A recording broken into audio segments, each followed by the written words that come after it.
सभी भावी अध्यापकों को बहुत बहुत नमस्कार। जय श्री श्याम बच्चों, राधे राधे। कैसे हैं सभी आप? बहुत बढ़िया बच्चों सभी। चलो बच्चों, आज हम एक टॉपिक पढ़ते हैं बच्चों, एसिम्प्टोट्स, है ना, जो कि आपके D triple S B, TGT, PGT, Bihar state, RPSC सभी एग्जाम्स के पॉइंट ऑफ व्यू से बहुत इंपॉर्टेंट टॉपिक है। तो कोशिश रहेगी कि आपको पूरा समझ में आएगा, नहीं आएगा तो फिर एप्लीकेशन में तुम डाउट्स पूछ ही लोगे, है ना। पर आप थोड़ा कॉन्सेंट्रेशन से पढ़िएगा बच्चों, बहुत आसान सी बात है, आ जाएगा समझ में, ठीक है। तो एक बार जितने बच्चे लाइव हैं, सारे बच्चे लिंक को कॉपी करके शेयर जरूर कर देंगे बच्चों ना। I hope Audible visible is everything okay बच्चों, ठीक है। चलो लेट स्टार्ट बच्चों। एसिम्प्टोट्स, अनंत स्पर्शी इसको हम बोलते हैं बच्चों ना। तो बेसिकली बच्चों, अनंत स्पर्शी होती क्या है? जो अनंत पर स्पर्श करे। अगर हिंदी में इसको पढ़े अपन, अनंत पर क्या करें? स्पर्श करें, है ना। तो basically asymptotes are the lines which touch the curve at infinity, है ना, जो कि हमारे कर्व को, वक्र को अनंत पर स्पर्श करती है। तो जैसे अपन बोले बच्चों, हाइपरबोला के पास एसिम्प्टोट होती है हमारे, है ना। अति परवलय जो तुम कोनिक सेक्शन में पढ़ोगे या पढ़ चुके हो, है ना, पढ़ेंगे अपन डिटेल से, बिल्कुल चिंता मत करो। तो आ जाओ, ध्यान से देखो, है ना। अनंत स्पर्श हिंदी इंग्लिश दोनों में आराम से लिखा हुआ है बच्चों। सबसे पहले अपन हाइपरबोला की बात करते हैं बच्चों। आप सभी को पता है हाइपरबोला इस तरह का होता है हमारे पास, ये हाइपरबोला का आलेख होता है, ग्राफ होता है ना। तो asymptote of any hyperbola is straight line which touch it in two points, है ना, at infinity. In other words, asymptotes are the lines which are tangent to the curve at infinity, है ना। हिंदी में भी लिखा हुआ है, मूल बिंदु से परिमिति दूरी पर स्थित सरल रेखा जिसका वक्र से स्पर्श बिंदु मूल बिंदु से अनंत की ओर अग्रसर करता है, वक्र की अनंत स्पर्शी कहलाती है। तो अनंत स्पर्शी के बारे में जान गए बच्चों। जैसे मैं डायग्राम से तुम्हें समझाऊं बच्चों, ध्यान से देखो। ये जो लाइन जा रही है ना, ये थोड़ा और पास होती है, थोड़ा डायग्राम टाइपिस्ट ने सही नहीं बनाया बच्चों। थोड़ा यूं बिल्कुल मतलब बिल्कुल इसका टच करती हुई है ना, जैसे मैं बनाऊं, देखो एक बार।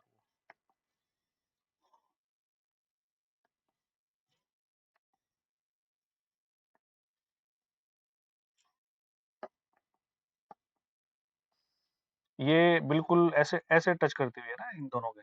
Got it? मतलब फील करोगे और टच हो रही है ना। इन्फिनिटी भी पता नहीं कहाँ टच होगी जाके। ये देखो, ये समझ गए बात को तुम?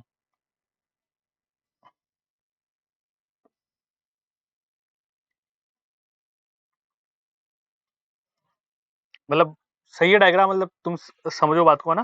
थोड़ा और पास ले लेना बस, इतनी सी बात है ना। तो एसिम्प्टोट्स की इक्वेशन जो हाइपरबोला की होगी, वो हमारे पास क्या होती है बच्चों? X square minus a square upon y square minus b square equal to 1। ये हाइपरबोला की इक्वेशन हमारे पास होती है। अति परवलय का समीकरण हमारे पास है, उसकी दो एसिम्प्टोट्स की इक्वेशन ये वाली होती है बच्चों ना। तो आराम से y equal to plus minus B upon A X, इसको अपन थोड़ा सा अगर सिंप्लीफाई करते हैं, है ना, तो ध्यान से। अच्छा, ये वीडियो पॉज कर करके आपको बाद में नोट डाउन करना है, बस एक बार समझते चलो, एक बार इसको लिख लो फटाफट से फास्ट, है ना, मेरे साथ साथ ही चलो सारे बच्चे। लिखो लिखो एक बार, रफ कॉपी में लिख लो, फिर फेयर कॉपी में दोबारा इसके प्रॉपर नोट्स आप बनाओगे, है ना। सब कुछ समझ में आएगा, चिंता मत करो। एसिम्प्टोट का एक क्वेश्चन पक्का मान के चलो, कोई सा भी टीजीटी पीजीटी एग्जाम हो, है ना। अब ध्यान से देखो बच्चों ना, ये एसिम्प्टोट होगी, एसिम्प्टोट की दो इक्वेशन हमारे पास होगी। अब यहाँ पे चलते हैं ना, हिंदी में मैं बोल दूंगा, बिल्कुल चिंता मत करना, बाइलिंगुअल है बच्चों। देखो, हाइपरबोला दो होते हैं हमारे पास, एक तो अति परवल है और एक संयुग्मी अति परवल है। जैसे एलिप्स होता है, कॉन्जुगेट एलिप्स हमारे पास होता है, जैसे पैराबोला चार तरह के होते हैं, है ना। ये कॉनिक सेक्शन का पार्ट है बच्चों ना। तो कॉनिक सेक्शन में डिटेल से पढ़ेंगे, फिलहाल ये ध्यान रखो, हाइपरबोला दो होते हैं हमारे पास, एक में ए ग्रेटर देन बी, एक में बी ग्रेटर देन ए, है ना। इक्वेशन सेम होती है हमारे पास। तो बेसिकली हाइपरबोला और उसका जो संयुग्मी हाइपरबोला होता है, अति परवलय और संयुग्मी अति परवलय की एसिम्प्टोट सेम होती है, उन दोनों में कोई डिफरेंस नहीं होता है। ये बात पहली लाइन बोल रही है। एसिम्प्टोट्स, हाइपरबोला की एसिम्प्टोट्स के बिटवीन एंगल निकालना हो, ये बहुत बार क्वेश्चन आ चुका है, डायरेक्टली ये भी पूछ लेता है एग्जाम में, है ना। और डेटा देकर वो तुमसे एंगल टेन इनवर्स की फॉर्म में या सुंदर सा एंगल निकलवा भी सकता है। तो twice of tan inverse B upon, ये आपको ध्यान रखना है। एक एक लाइन इंपॉर्टेंट है, एक एक लाइन एक एक क्वेश्चन का निर्माण करेगी, इस बात का ध्यान रखना। तो हाइपरबोला की एसिम्प्टोट्स के बिटवीन एंगल क्या होगा बच्चों? Twice of tan inverse B upon है। Asymptotes pass through the centre of the hyperbola, बिल्कुल साफ साफ डायग्राम में हम देख सकते हैं। जो हमारा हाइपरबोला का सेंटर है, अति परवलय का जो केंद्र है, उसकी अनंत स्पर्शियां हाइपरबोला की, अति परवलय की उस केंद्र से पास होगी, है ना। ठीक है। Bisectors of the angle between the asymptotes are the coordinate axis, यानी कि एसिम्प्टोट्स के बिटवीन जो एंगल बन रहा है, उनके बाइसेक्टर कौन होंगे? कोऑर्डिनेट एक्सेस होंगे, यानी कि जो हमारा एक्स अक्ष और वाई अक्ष है ना, इस जो एसिम्प्टोट के बिटवीन जो एंगल है, इसको क्या कर रहा है बच्चों, बाइसेक्ट कर रहा है। मतलब ये जो एंगल बन रहा है ना, इसको ये जो कोऑर्डिनेट एक्सेस हमारा ये दो बराबर भागों में बांट रहा है। ठीक है, तो तीनों बातें क्लियर है। दोबारा मैं समझाता हूँ एक बार। पहली बात, अति परवलय है, बस संयोग में अति परवलय है कि दोनों की एसिम्प्टोट सेम होगी, अलग अलग नहीं होगी। अनंत स्पर्शियों के बीच का कोण है twice of tan inverse B upon है। ठीक है, और जो हमारी अनंत स्पर्शियां उनके बीच का जो कोण अर्धक है वो हमारे निर्देशी अक्ष होंगे, एक्स अक्ष और वाई अक्ष होंगे। Is that clear? आगे आ जाओ। ये बहुत बार डायरेक्टली आ चुका बच्चों, इसका डेरिवेशन की नीड नहीं है, तो मैं डायरेक्ट याद रखना है तुम्हारे को ना। Product of the perpendiculars from any point on the hyperbola, है ना, यानी कि दो लंबवत रेखाओं का गुणनफल अति परवलय के किसी भी बिंदु पर, है ना, ठीक है, टू इट्स एसिम्प्टोट, ठीक है, वो किसके बराबर होगा, ए स्क्वायर बी स्क्वायर अपॉन ए स्क्वायर प्लस बी स्क्वायर। इसको नोट डाउन कर लो एक बार तुम, लिखते जाओ लिखते जाओ। बस थोड़ी सी थ्योरी तो होगी होगी बच्चों, ग्रेजुएशन वाला पोर्शन है तुम्हारा ये डायरेक्ट पूछ लिया जाता है बच्चों ना। अब आगे बढ़ते हैं, आ जाओ। अब यहाँ से समझने का प्रयास करना, इनके एग्जाम्पल भी अपन करने वाले हैं बच्चों। यदि किसी अति परवलय, यदि किसी हाइपरबोला की इक्वेशन इस तरह से रिप्रेजेंटेड हो हमारे पास, ठीक है, यानी कि दो लीनियर फैक्टर्स हमारे पास हो और एक कांस्टेंट हो बराबर में जीरो, तो उस अति परवलय की अनंत स्पर्शियों के समीकरण, then equation of asymptotes of that hyperbola will be, इन दोनों को सेपरेट जीरो के बराबर करो, वो हमारी क्या हो जाएगी बच्चों, अनंत स्पर्शियां हो जाएगी, एसिम्प्टोट की इक्वेशन हो जाएगी। लिखो इस बात को, लिखो लिखो लिखो, सारे बच्चे लिखो, कोई जल्दबाजी नहीं है, बस रफली लिखना, राइटिंग जमा के तुम तुम्हारी फेयर कॉपी में आराम से करना फिर, है ना। क्या बोल रहा हूँ मैं, यदि किसी, ये क्वेश्चन देगा, अभी अपन करेंगे क्वेश्चन, इसका एग्जांपल हैंड टू हैंड में तुम्हें करवाता हूँ। हाइपरबोला की इक्वेशन अगर इस तरह से रिप्रेजेंटेड हो, है ना, तो इन दोनों को सेपरेट जीरो के बराबर कर दोगे तो इस हाइपरबोला की एसिम्प्टोट की इक्वेशन हमारे पास आ जाएगी। जैसे क्वेश्चन में तुम्हें करवाता हूँ बच्चों, ये वाला क्वेश्चन देखो, ऑप्शंस में नहीं दे रहा तुम्हारे को फिलहाल। उस अति परवलय का समीकरण ज्ञात कीजिए, उस अति परवलय का समीकरण ज्ञात कीजिए जिसकी अनंत स्पर्शियां, ठीक है, जिसकी अनंत, यानी अनंत स्पर्शियों का समीकरण इसने दे दिया बच्चों, ये बराबर जीरो, यहाँ बराबर जीरो आएगा, जो बिंदु एक माइनस एक से गुजरता है। अब मैंने जानबूझ के इसके ऑप्शन क्यों नहीं दिए तुम्हारे को, we have to find out equation of एसम, equation of hyperbola whose asymptotes are x plus two Y plus three बराबर zero, three x plus four Y plus five बराबर zero, which pass through the one comma minus one. मैंने जानबूझ के तुम option इसलिए नहीं दिए क्योंकि हो सकता है कुछ बच्चे फिर वो एसिम्प्टोट वाली चीज ना करके डायरेक्ट वन और माइनस वन इक्वेशन में रखते सेटिस्फाई करवा देते हैं। उस कंडीशन में क्या होता है बच्चों, एक ऑप्शन नन ऑफ दीज होता है तो फिर खतरा होता है। तो फिलहाल मैं तुम्हें एसिम्प्टोट सिखा रहा हूँ, तो मैंने जानबूझ के ऑप्शन नहीं डाले। चलो जी, अब आओ। अब यहाँ पे हमने थोड़ी देर पहले पढ़ा कि इसका मतलब sir x plus two Y plus three multiply by three x plus four Y plus five और कोई भी कांस्टेंट, ये हमारी हाइपरबोला की इक्वेशन होगी अगर ये एसिम्प्टोट्स है तो।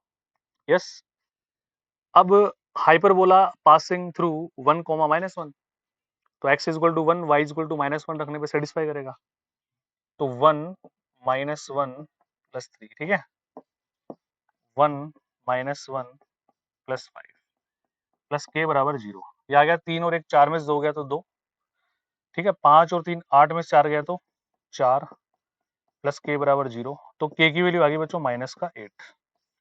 अब के की वैल्यू माइनस का एट यहाँ पे रखो और उसको मल्टीप्लाई करके ऑप्शन से मैच करवा लो क्वेश्चन, है ना, that will be required answer. तो बात पल्ले पड़ी, बात समझ में आई तुम्हारे, मैंने क्या किया, ठीक है भाई। हमें पता है कि जब ये अगर किसी हाइपरबोला की इक्वेशन को रिप्रेजेंट करता है तो इन दोनों को सेपरेट सेपरेट जीरो के बराबर करते हैं तो इक्वेशन ऑफ एसिम्प्टोट्स हमारे पास आती है। तो उसने ऑलरेडी एसिम्प्टोट्स की इक्वेशन गिवन है तो हमने प्लस कोई भी कांस्टेंट कर दिया। हाइपरबोला हमारा वन कोमा माइनस वन से पास हो रहा है, तो वन एक्स की वैल्यू वन और वाई की वैल्यू माइनस वन रखने पे सेटिस्फाई करेगा। सेटिस्फाई करवा के हमने कांस्टेंट जो तो आ रहा था के, उसकी वैल्यू निकाल ली, वापस उसको रीसब्स्टिट्यूट कर देंगे तो required equation of hyperbola will be there. Yes और नो, बार पड़ी, ठीक है, अरे बोलो भाई हाँ या ना।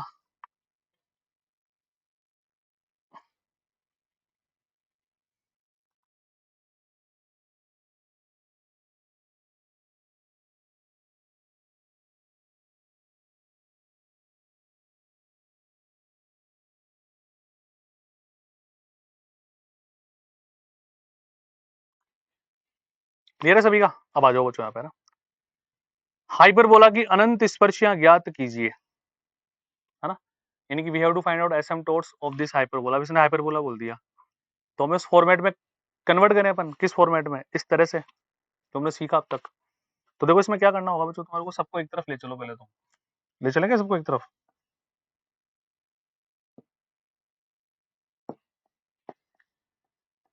X y minus x h plus का वाई के, सॉरी माइनस का वाई के ना। अब इसमें हमने हमारी तरफ से क्या किया, एच के दोनों तरफ ऐड कर दिया। ये एक काम करो, ऐड भी कर दो, लेस भी कर दो, ये लो, ठीक है। अब यहाँ पे देखो, इन दोनों में से क्या कॉमन आ रहा है, एक्स, क्या बचा, वाई माइनस एच। इन दोनों में से आप कॉमन ले लो बच्चों, माइनस का के, क्या बचा, वाई माइनस एच, और ये माइनस का एच के ऐसे कैसे, तो ये हमारे पास कन्वर्ट हो गया y minus h x minus k minus h k बराबर 0। तो ये कांस्टेंट आ गया हमारे पास, ठीक है। अब इस तरह से अगर कोई हाइपरबोला की इक्वेशन रिप्रेजेंटेड है तो equation of asymptotes will be y minus H बराबर 0 और x माइनस के बराबर 0। इसका मतलब y बराबर h और x बराबर, जानबूझ के ऑप्शन नहीं दे रहा, ऑप्शन वाले क्वेश्चन अभी थोड़ी देर बाद तुम्हारे सामने प्रेजेंट होंगे बच्चों, डू नॉट वरी। तो पार पड़ रही है ना। अब आगे बढ़ते हैं, इसको नोट डाउन कर लो फटाफट से, बहुत आसान है, मैं वर्बली तुम्हें समझाता हूँ, है ना। एसिम्प्टोट्स पैरेलल टू एक्सिस, बच्चों एसिम्प्टोट्स हमारे पास दो तरह की होती है, तो parallel to axis, parallel to coordinate axis, और which are not parallel to coordinate axis. मैंने शॉर्ट भी एक शॉर्ट वीडियो बनाया था तुम्हारे लिए, सबके लिए देखा करो ना शॉर्ट्स। मैंने बोला था कि asymptotes which are not parallel to coordinate axis known as oblique asymptotes, है ना। तो फिलहाल हम किसके बारे में पढ़ रहे हैं, एसिम्प्टोट्स जो कि एक्सिस के पैरेलल है। ऑब्लिक भी मैं तुम आज ही पढ़ाऊंगा, do not worry at all. अब आ जाओ सबसे पहले पैरेलल टू एक्सिस कैसे निकालते हैं बच्चों। वक्र के समीकरण में x की उच्चतम घात का गुणांक यदि अचर नहीं है तो उस गुणांक को हम 0 के बराबर करते हैं, उससे x अक्ष के समांतर अनंत स्पर्शी प्राप्त होती है। अगर अचर है तो हम बोल देंगे there will be no asymptote parallel to x axis. कहने का मतलब, in equation of curve if the coefficient of highest term of x is not constant, है ना, then we equate that constant to 0, then we get asymptotes parallel to x axis. If highest power, if coefficient of highest power of x is constant, then we can say कि there will be no asymptotes parallel to x axis। बात समझ में, सभी example से करेंगे। Same बात y axis के लिए, है ना।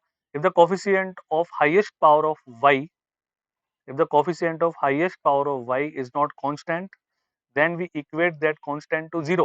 0 के बराबर करने से हमें y अक्ष के पैरेलल एसिम्प्टोट प्राप्त होती है। if coefficient of highest power of x is constant, then we can sure क्या, there will be no asymptote parallel to y axis। इन दोनों को नोट डाउन करो बच्चों, ठीक है। लिख दो फटाफट फटाफट, बहुत ही आसान है, चिंता चिंता करने की जरूरत नहीं है, अभी एग्जांपल करेंगे तो ढंग से समझ में आएगा। विजिबिलिटी क्लियर है ना बच्चों, क्लियर है भाई,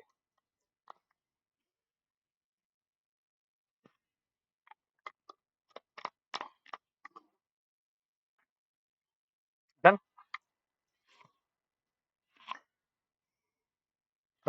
रफली लिख लिया करो यार, है ना, रफ में लिख लो। चलो आगे बढ़ो, फिर दोबारा वीडियो देखो तो वीडियो पॉज करके आराम से नोट्स बना लेना। ऑप्शन जानबूझ कर नहीं है, ऑप्शन वाले क्वेश्चन देखो हैं, चिंता मत करना तुम, खूब सारे लाया हूं मैं तुम्हारे लिए। एक बार सिखा दूं पहले तुम्हें, फिर तुम्हें परफॉर्मेंस देनी है, देखो, है ना, ठीक है। वो सब प्रीवियस में आए हुए क्वेश्चन है तुम्हारे, फिर पहले मैं सिखा दूं तुम्हारे को। अब आओ, इक्वेशन ऑफ कर्व में we have to find out asymptotes parallel to axis, we have to find out asymptotes parallel to axis. अब मैंने क्या बोला, सबसे पहले y का निकाल लेते हैं, फिर x का निकालेंगे। तो coefficient of highest power of y, देखो सर वाई स्क्वायर हाईएस्ट है और इसका कोफिशिएंट कांस्टेंट नहीं है, तो सर आपने बोला था अगर कोफिशिएंट गुणांक कांस्टेंट नहीं है तो उसको 0 के बराबर करने से हमें वाई एक्स के पैरेलल, ये लो पैरेलल टू वाई एक्सिस, ये तो जानते ही हो तुम, x is equal to something is always parallel to y axis. एक एसिम्प्टोट तो ये मिल गई तुम्हारे को।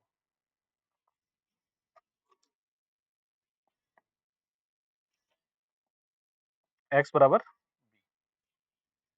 ठीक है। अब आगे बढ़ते हैं। y के पैरेलल तो है इसमें, है ना। अब x के पैरेलल बच्चों, x की हाईएस्ट पावर x स्क्वायर है, उसका कोफिशिएंट तो कांस्टेंट है। इसका मतलब there is no asymptote parallel to x axis, ठीक है। There is no asymptote parallel to, बात जब भी तुम्हारे बात समझ में आई, x अक्ष के समांतर कोई भी अनंत स्पर्शी नहीं है। और करते हैं बच्चों, अक्षों के समांतर अनंत स्पर्शी में ज्ञात करनी है। तो पहले इसका एलसीएम वेलसीएम लेके सुंदर सा बनाते हैं इसको, है ना। जब एलसीएम लोगे तो a square y square minus b square x square, ठीक है, और माइनस का x square y square LCM लेने के बाद। तो पहले अपन बात करते हैं बच्चों वाई की, है ना।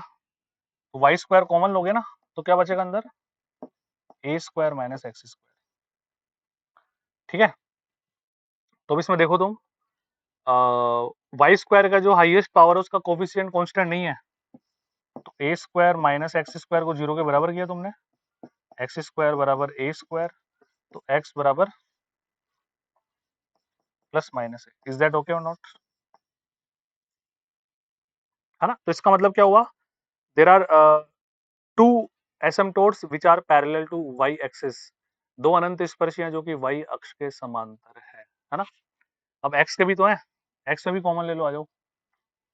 तो जब एक्स स्क्वायर तुम कॉमन ले लोगे बच्चों, तो अंदर क्या बचेगा, माइनस का बी स्क्वायर और माइनस का वाई स्क्वायर, ठीक है। तो बी स्क्वायर बराबर वाई स्क्वायर माइनस का, है ना, यानी कि वाई स्क्वायर बराबर माइनस का बी स्क्वायर, तो एग्जिस्ट ही नहीं करेगी, आयोटा में आ जाएगी ये। तो there is no asymptotes parallel to x axis, x अक्ष के समांतर कोई भी एसिम्प्टोट नहीं है। बताओ ये बात समझ में तुम्हारे आई है नहीं,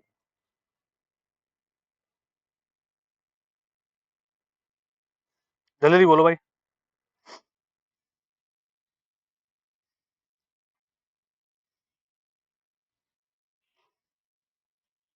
क्लियर है, तुम बोल देंगे यहाँ पे सब, कई बार ऐसे बोल लेता वाई एक्स के समांतर उपस्थित है अनुपस्थित है, क्या है क्या नहीं है, वो बस पूरा क्वेश्चन समझ में आ गया, वो किसी भी तरह के इसमें क्वेश्चन घुमा के तुम ऑप्शन दे देगा, ठीक है।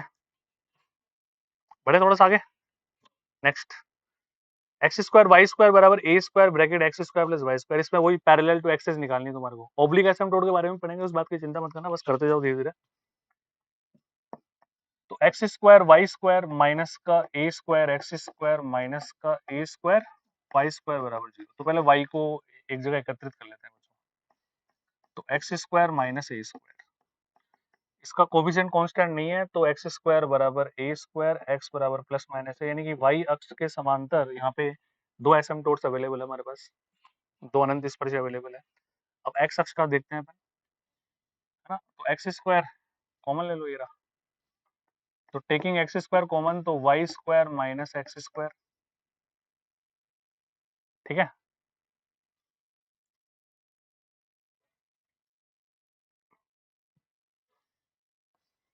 बराबर, सॉरी एक्स स्क्वायर ही कॉमन ले रहे हो ना बच्चों, एक्स स्क्वायर कॉमन ले रहे हो तो क्या लिखेंगे, Y square minus a square, तो वाई बराबर प्लस माइनस है। तो साहब यहाँ पे चार एसिम्प्टोट्स अवेलेबल है, दो एक्स अक्ष के समांतर है, दो वाई अक्ष के समांतर। बोलो जी बोलो, हाँ या ना। वेरी गुड बच्चों, शाबाश, सभी का आ रहा है क्या, हाँ या ना। हम्म, ठीक है। अब मैं तुम्हें ऑब्लिक एसिम्प्टोट के बारे में सिखाता हूँ, फिर इनके मिसलेनियस एग्जांपल्स अपन करेंगे, ठीक है। कर लोगे आराम से यहाँ तक। वह अनंत स्पर्शी जो अक्षों के समांतर नहीं है, which are not parallel to axis, known as oblique asymptotes, है ना। इसको निकालने के लिए दो मेथड होते हैं बच्चों, तो एक मेथड थोड़ा लेंदी हो जाता है, तो उस पर तुम्हें जाने की आवश्यकता है नहीं, मैं तुम्हें बढ़िया मेथड सिखाता हूँ।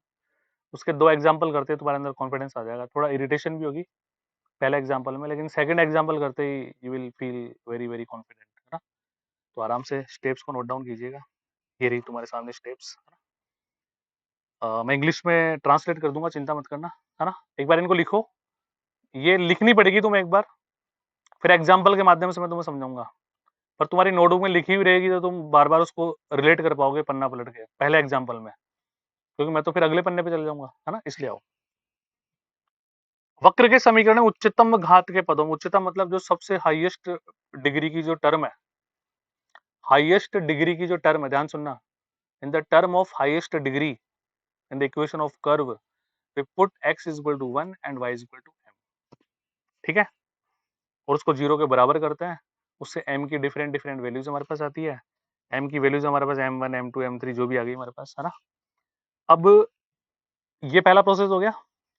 अब मान लो कि हाईएस्ट डिग्री 3 थी, अब हम हाईएस्ट डिग्री 2 वाले पे चले, एक कम वाले पे, है ना, एक कम वाले में वही x is equal to 1 y is equal to m put करते हैं हम, ठीक है, ठीक है, उससे वो जो हमारे पास एक डिग्री कम वाली m की फॉर्म में हमारे पास एक एक्सप्रेशन आ जाता है। फिर क्या करते हैं बच्चों, c का मान निकालने के लिए, किसका मान निकालने के लिए, c का, क्योंकि देखो एसिम्पटोट तो एक स्ट्रेट लाइन होगी, स्ट्रेट लाइन की इक्वेशन क्या होती है, y बराबर mx प्लस सी, m की डिफरेंट डिफरेंट वैल्यू आएगी हमारे पास, इस m की डिफरेंट डिफरेंट वैल्यू के लिए c की वैल्यू क्या होगी वो हम निकालेंगे, है ना। तो c के लिए क्या करना है, माइनस जो एक कम डिग्री में हमने x equal to 1 y equal to m रखा था वो एक्सप्रेशन, अपॉन जो पहला वाला एक्सप्रेशन आया था उसका डिफरेंशिएशन करेंगे, अपॉन में लिखेंगे, different different value of m रखेंगे, different different value of c आ जाएगी, corresponding for different different values of m will get corresponding values of c, रखेंगे, डायरेक्ट हमारा आंसर आ जाएगा। एक बार इसको नोट डाउन कर लो, मैं समझाता हूँ एग्जांपल से, do not worry at all, चिंता नहीं करनी तुम्हारे को किसी भी बात की। लिखने के बाद कमेंट कर देना बच्चों, अरे शेयर है तो लाइक भी कर दिया करो टाबरों।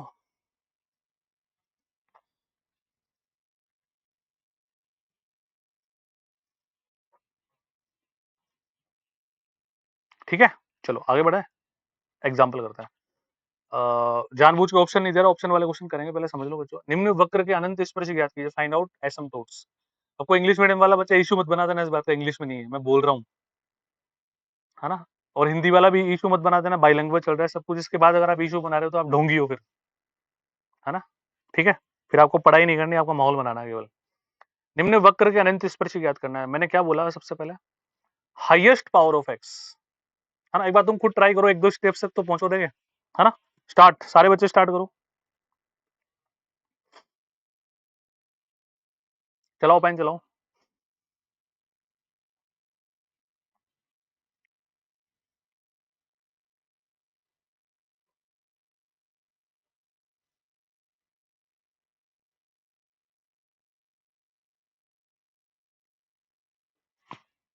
या मैं ही समझा दूं, मैं समझा दूं क्या, चलो मैं समझा। तो सर आपकी पहली लाइन थी हाईएस्ट डिग्री की टर्म में, देखते हैं तो इसमें तो हाईएस्ट डिग्री की टर्म 3 नजर आ रही मुझे, एक्स क्यूब और एक्स स्क्वायर वाई दोनों मिलकर 3, एक्स वाई स्क्वायर दोनों मिलकर 3, वाई क्यूब, यहाँ तक आ रहा है, देख पा रहे हो क्या।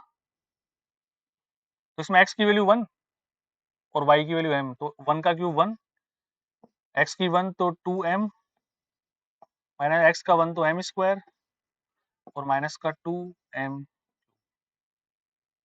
ठीक है। ये हमारे पास क्या आ गया बच्चों, एफ एन एम, ये लीजिए, इसको जीरो के बराबर करने से m की डिफरेंट डिफरेंट वैल्यूज हमारे को मिल जाएगी ना, 3 वैल्यूज आएगी m क्यूब, है ना, तो इसको हमने जीरो के बराबर भी कर दिया, ठीक है। तो 1 plus 2m minus m square minus का 2m क्यूब बराबर 0। इसके फैक्टर्स कर लो बच्चों, क्या फर्क पड़ रहा है तुम्हारे पास, है ना, देखो 1 प्लस 2m माइनस का m स्क्वायर कॉमन लोगे तो 1 माइनस 2m बच जाएगा, ठीक है, 1 माइनस 2m, ठीक है, यहाँ पे लगा दो आप प्लस का 1, माइनस का m स्क्वायर कॉमन लोगे तो 1 प्लस 2m बच जाएगा ना, बराबर 0। तो 1 plus 2m, 1 minus m square को एक बार माइनस और एक बार प्लस, तो there will be 3 different values of x, एक तो आ गई 1, एक -1 और एक माइनस का 1/2, ये लीजिए बच्चों, 3 वैल्यूज आ गई। अब नेक्स्ट स्टेप थी हमारी एक कम डिग्री वाले में, हाईएस्ट डिग्री 3 थी, अब 2 डिग्री वाले में x को 1 और y को m से रिप्लेस करेंगे हम, यही यही बात थी क्या? अरे यही बात थी ना, आओ तो फिर। ये दो ही बचे फिर तो, x की वैल्यू 1, y की value m, f n minus 1 m, यही था, एक डिग्री कम, तो m माइनस एम स्क्वायर, ये लो जी। अब c की वैल्यू निकालने के लिए सर आपने बताया था कि minus F N minus 1 m upon F dash N M, ये करना होता है हमारे को, तो करें फिर। c is equal to minus m plus का m स्क्वायर अपॉन, इसका डिफरेंशिएशन करो बच्चों एक बार, है ना,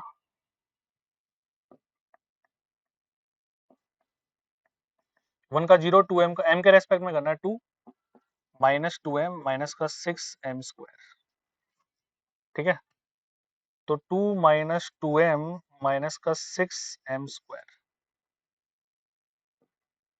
m स्क्वायर है ना।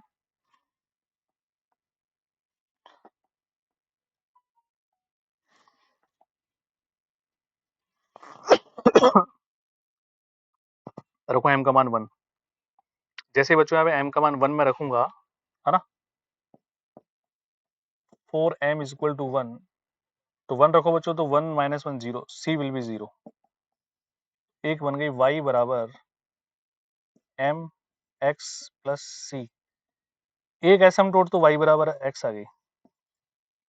अब ऐसे तुम्हारे लिए होमवर्क है, कमेंट सेक्शन में कमेंट करोगे फिर तुम बाद में आराम से क्लास के बाद, for m is equal to minus 1 c निकाल लेना, for m is equal to minus half c निकाल लेना, कैलकुलेशन करनी है, आंसर लाना है, 3 एसिम्प्टोट आ जाएगी। अब बात आओ, मैंने पूरा फॉर्मेट तुम्हारे को समझा दिया, अब यहाँ पे है ना क्वेश्चन, मुझे लगता नहीं तीनों एसिम्प्टोट पूछेगा, वो ये हो सकता है वो ये बोल दे which one of the following is asymptote for the given equation of curve, और एक ही दे दे तुम्हारे को, तीन पूछे ना, मजदूरी कम करनी पड़ेगी। अब जो दर्द इसमें क्या क्या झलकता है ना, वो दर्द क्या क्या हो सकता है, पहले एक बार इसको नोट डाउन करो, उसके बाद करते हैं डिस्कस, फास्ट कर लो फटाफट से नोट डाउन।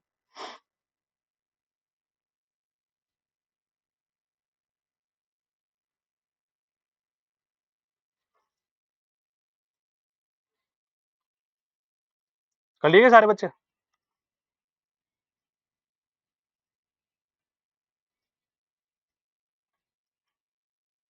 ये तो कर ही लोगे ना अब, है ना, कैलकुलेशन करनी। अब सुनो मेरी बात, है ना, इसमें दर्द क्या क्या झलकता है, एक तो सर क्यूबिक इक्वेशन के फैक्टर्स हमारे से नहीं हो, तो बच्चों एक तो आसान आते हैं, मतलब हो जाएंगे फैक्टर्स, फिर भी थोड़ा और फास्ट करने के लिए क्या होता है, हमारे पास सपोज करो क्वेश्चन बोले which one of the following is asymptote, question ऐसे बोलते हैं, कई बार क्वेश्चन बोलता है एक option all of the above दे देता है, तो आपने बच्चों बचपन से आप मैथ्स पढ़ते हुए आ रहे हो, आपने देखा होगा कि 95% क्वेश्चन में अगर किसी क्वेश्चन में ऑप्शन है ऑल आर करेक्ट, 95% वो आंसर होता है। ऐसा तुक्का मत मार देना लेकिन तुम्हारा, तो उस केस के अलावा, जैसे मान लो ऑल आर करेक्ट है, तो हमें इक्वेशन ऑफ लाइन तो दिख ही जाएगी, जो भी लाइन होगी उसको हम y बराबर एम एक्स प्लस सी में कन्वर्ट कर लेंगे, या ऑलरेडी उसमें कन्वर्टेड होगी वो ना, ठीक है, तो इन दैट केस जो भी x का कोफिशिएंट होगा वो m की वैल्यूज होगी, तो सपोज करो मेरे पास एक ऑप्शन y बराबर x होता, तो मैं क्या अंदाजा लगाता है यार m का मान 1 है, तो m का मान 1 यहाँ पे रख के फटाफट से देख लेता सेटिस्फाई कर रहा नहीं कर रहा, मान लो यहाँ पे y बराबर माइनस हाफ एक्स होगा प्लस समथिंग होगा, तो मैं m की वैल्यू माइनस हाफ रख के देख लूंगा सेटिस्फाई कर रहा है नहीं कर रहा, तो उससे एक अंदाजा लग जाता है फैक्टर्स का, तो फैक्टर्स की तो माता बड़ी खत्म, मेरी बात मेरी भावनाओं को समझ रहे होंगे मैं क्या बोलना चाह रहा हूँ, m की वैल्यू से आपको अंदाजा हो जाएगा कि फैक्टर क्या होने वाले हैं, तो आपको वहाँ आसानी हो जाएगी बहुत ज्यादा ना, ठीक है, वो हिट एंड ट्रायल नहीं करना पड़ेगा, 1 रखो माइनस 1 रखो, है ना, जो क्यूबिक इक्वेशन को सोल्व करने के लिए जनरली हम करते हैं, वो ऑप्शंस को देखकर आपको अंदाजा हो जाएगा। अब for corresponding value of m, फिर फैक्टर होते हैं तो फिर तो कुछ करना ही नहीं है, c की वैल्यू आ जाएगी तुम्हारे पास, है ना, तो एक एग्जांपल और अपन करते हैं, ठीक है, और कॉन्फिडेंस बढ़ेगा, ओके डन, चलो लेट्स स्टार्ट, तुम ट्राई करो देखे सारे बच्चे।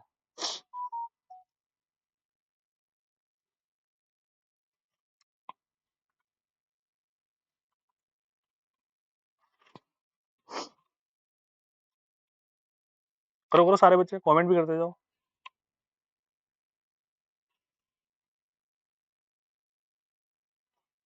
वही जो प्रोसीजर मैंने समझाया था तुम्हें बिल्कुल वैसा ही करना है, कोई दिक्कत वाली बात नहीं है। देखो हाईएस्ट जो डिग्री है वो 3 नजर आ रही है इसमें बच्चों ना। एक तो ये आ रहा है इसमें, एक ये आ रहा है, एक ये आ रहा है, और कोई नहीं आ रहा, है ना? तो x को तो 1 से और y को m से, तो माइनस का m माइनस का 2m स्क्वायर प्लस का 2, इतना ही है बस। और भी कोई टर्म अगर तुम्हें नजर आ रही है तो देख लो भाई। माइनस m माइनस का 2m स्क्वायर प्लस का 2, है ना? Let's start. ऐसे फिर सेकंड डिग्री में देख लेना, तीसरी में देख लेना, है ना?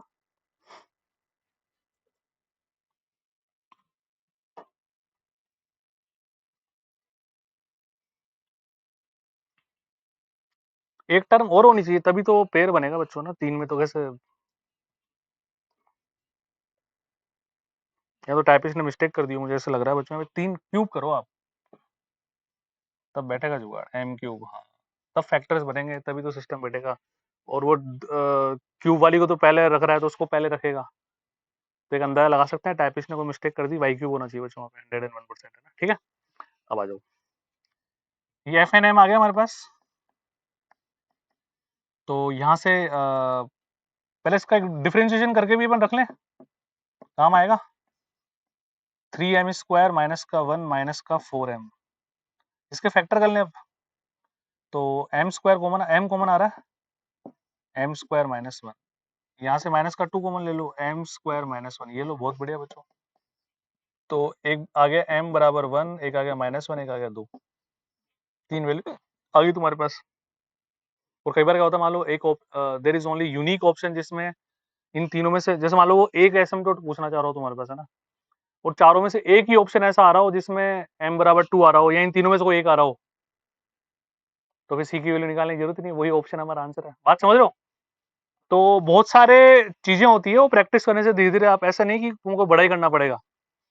ऑप्शन का बहुत ज्यादा इंपॉर्टेंट रोल होता है बच्चों कॉम्पिटेटिव एग्जाम में। मान लो हमारे पास एक ही ऑप्शन ऐसा है जिसमें जिसमें इन तीनों में से m की वैल्यू, कोई एक वैल्यू सेटिस्फाई कर रही हो, दिख रही हो तुम्हें डायरेक्ट ही, तो जरूरत नहीं है हमें आगे कुछ करने की, है ना? अगर एक एसिम्पटोट पूछ रहा हो तो। अब इसके बाद क्या करते हैं अपन, एक कम डिग्री, दो, एक दो तीन, बस यही है, दो, दो की लेनी है। तो माइनस का 7m प्लस का 3m स्क्वायर प्लस का 2, ये आ गया f(n-1)m। तो c की वैल्यू क्या होगी इसमें से, माइनस का साइन, तो 7m माइनस का 3m स्क्वायर माइनस का 2 अपॉन, क्या लगाते हैं अपॉन में, डिफरेंशिएशन उसका, 3m स्क्वायर माइनस का 4m माइनस का 1। m की वैल्यू 1 के लिए चेक कर लें एक बार। 4m is equal to 1, c की वैल्यू क्या आएगी जी, आओ। तो 7 minus 3 minus 2 upon 3 minus 4 minus 1, 5, 7 में से 5 गया तो 2, और -5 प्लस 3 माइनस का 2 -1, तो y बराबर mx प्लस c बराबर 0। एक इक्वेशन तो बन गई, बाकी तुम निकाल लो। क्या बोलते हो बताओ, हाँ या ना? है बाल को?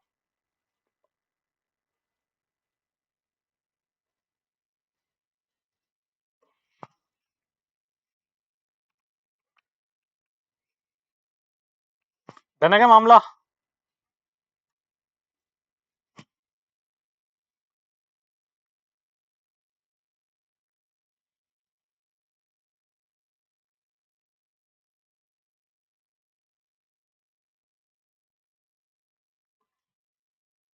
कर लेंगे ना इसे आराम से, further depends on option, match करवा लेना, कोई दिक्कत नहीं है। तो ये ऑब्लिक एसिम्पटोट हमें निकालनी आ गई बच्चों, बहुत है दो एग्जांपल। अब आओ, वृत्तीय अनंत स्पर्शी circular asymptotes, if the equation of curve is r f theta, then circular asymptote will be limit theta tends to 0 f theta. Limit का क्वेश्चन है नॉर्मल, है ना? है ना? Theta tends to infinite question होगा इसका। देखो इसकी सर्कुलर एसिम्पटोट हमें निकालनी है। तो जब लिमिट लगाओगे तो हमने पढ़ा है बच्चों लिमिट्स में whenever limit something tends to infinite तो उसको डिनोमिनेटर में लेके जाते हैं। जब कॉमन लोगे आप तो a plus b upon theta 1 plus c upon theta limit infinite लगाते ही 0। ए आंसर आ गया तुम्हारा। आर बराबर है दिस इज द एसिम्पटोट सर्कुलर एसिम्पटोट। इसको लिखो एक बार फिर उसका एग्जांपल।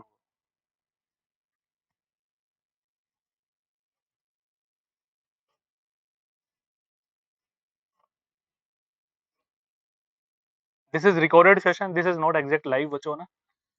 तो हो सकता है मैं तुम्हारे कमेंट्स का रिप्लाई नहीं कर पाऊँ। थोड़ी थोड़ी एक्टिंग तो कर रहा हूँ तुम्हें लगे लाइव है बट जिस तरह से मैं तुम्हारे नाम भी बोलता हूँ है ना रिप्लाई करता हूँ तो वो रिप्लाई नहीं आएंगे। तो आपको उसी शिद्दत के साथ पढ़ना है कि लाइव ही चल रहा है। फिर बाद में वापस आप दोबारा देख लेना सेशन को कोई डाउट है एप्लीकेशन में पूछ लीजिएगा ना कोई दिक्कत नहीं। देख लिए तो बहुत आसान है बच्चों। अभी क्वेश्चन है तुम्हारे पास एसिम्पटोट्स ऑफ द कर्व आप बेहतरीन तरीके से आराम से निकाल लेंगे कोई दिक्कत नहीं है। एलसीएम लोगे है ना ये अनंत स्पर्शी है ना। ए टू डायरेक्ट बोला था ना क्वेश्चन बनता है। पैराबोला के पास एक भी एसिम्पटोट नहीं होती ध्यान रखना जी। Parabola has no asymptote. Angle between asymptote direct तुम कर लोगे देखो वन ऑफ द एसिम्पटोट एक एसिम्पटोट पूछ रहा है ना। Number of asymptote of the curve आराम से निकाल लोगे। ठीक है तो ये जितने भी क्वेश्चंस हैं बच्चों आपको अटेम्प्ट करने हैं। सब करोगे तुम सब कर पाओगे मुझे पता है। ठीक है और ये तुम्हारे लिए होमवर्क है।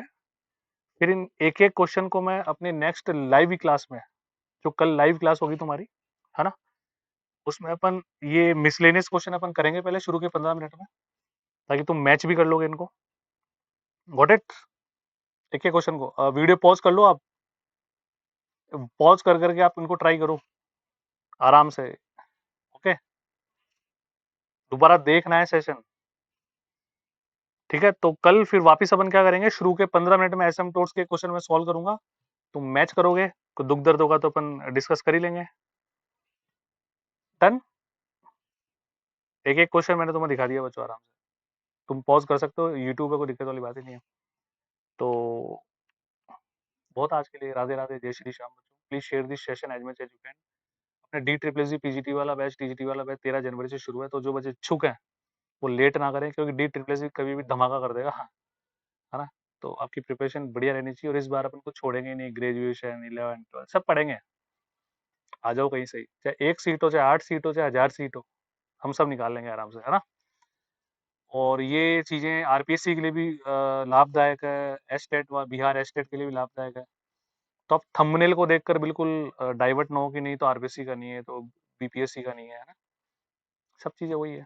ठीक है तो राधे राधे बच्चों जय श्री श्याम। ठीक है यूपी वालों के लिए भी बिल्कुल यूजफुल है।